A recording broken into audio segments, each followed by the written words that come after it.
एकछिन त फुर्सद मिल्छ, तर यो बच्चाको आमाले चाहिँ कहिल्यै फुर्सद नपाउने के।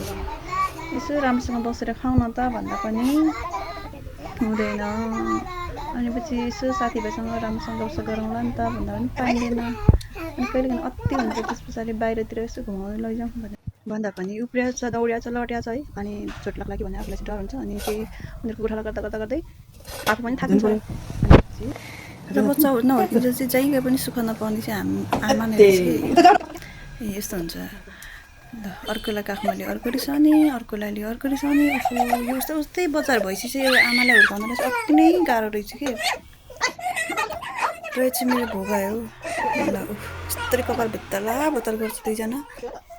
अनि म चाहिँ छुट्याउँदा अब उसलाई काखमा ल्याएको छु। अहिले पछि के भन्छ उसले, अनि हजुरको बच्चा चाहिँ म चाहिँ होइन, उसलाई मात्रै माया गर्नुहुन्छ, उसलाई मात्रै काखमा राख्नुहुन्छ भन्छ कि। अनि त्यसरी पनि मलाई त कस्तो गर्छ भन्थ्यो।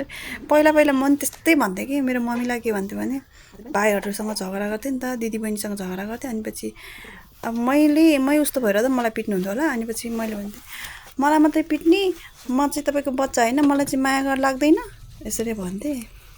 अनि त्यसरी रुँदै बस्थेँ कि म। अनि मम्मीले चाहिँ भन्नुहुन्थ्यो,